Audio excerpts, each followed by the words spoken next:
It was from the Winter Building on April 11th, 1861, that Confederate Secretary of War Leroy Pope Walker sent a telegram to Charleston letting General P.G.T. Beauregard know to fire on Fort Sumter. This would spark the start of the Civil War. Right here, on the second floor here.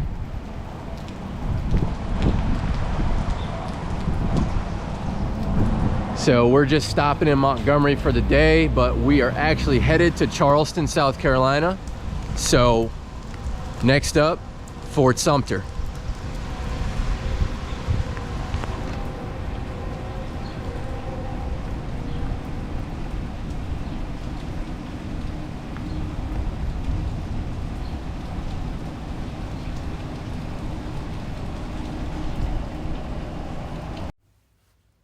Following South Carolina's secession from the United States and Abraham Lincoln's inauguration as president, on April 10, 1861, Brigadier General Pierre G.T. Beauregard of the Provisional Confederate Forces demanded the surrender of the besieged U.S. garrison of Fort Sumter in Charleston Harbor. From the second story of the Winter Building that I just showed you in the video, Leroy Pope Walker sent a telegram to Charleston on April 11, 1861.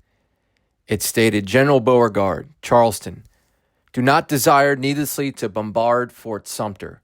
If Major Anderson will state the time at which, as indicated by him, he will evacuate and agree that in the meantime he will not use his guns against us, unless ours should be employed against Fort Sumter, you are thus authorized to avoid the effusion of blood. If this or its equivalent be refused, reduce the fort as your judgment decides to be most practicable. Just around the corner from the Winter Building, I'm standing outside the first White House of the Confederacy. Right across from the State Capitol building. See if we can make out this sign here.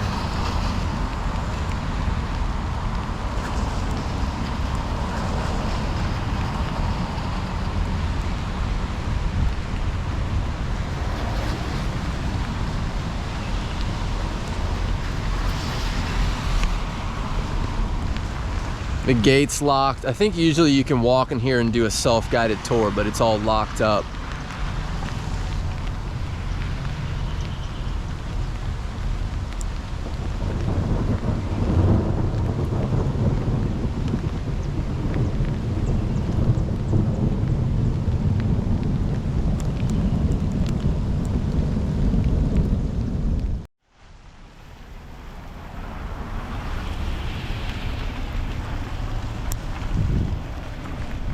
All right, still raining, still in Montgomery. I just drove right across the street, so from the first Confederate White House, and I am outside of the Capitol building, but I'm gonna walk over here. I just want to go see this historical marker sign over here. Another state building over there.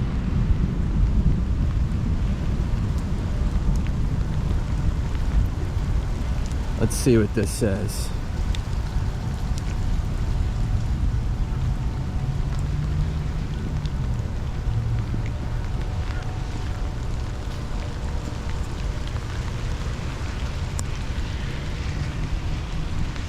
United States flag raised over Alabama Capitol, April 12, 1865. On April 9th, 1865, Major General James H. Wilson and his raiders left Selma, Alabama, and turned east toward the Alabama State Capitol at Montgomery. 3 days later, on April 12th, his soldiers occupied Montgomery, unopposed after the few Confederate defenders there moved to Columbus, Georgia. They moved there to protect the naval stores and munitions in the city. Wilson's men spent the next 2 days in Montgomery, destroying the city's arsenal, train depot, foundries, mills, munition works, and railroad property, but they largely spared civilian property. stairs. Wow, look at that. That's pretty cool.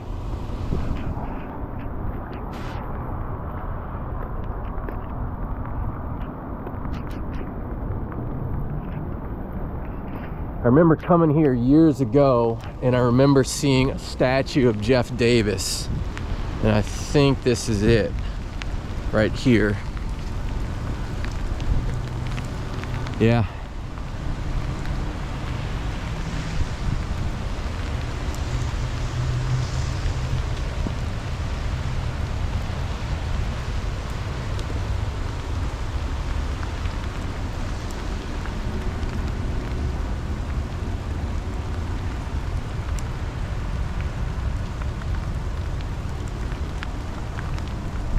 Go over here.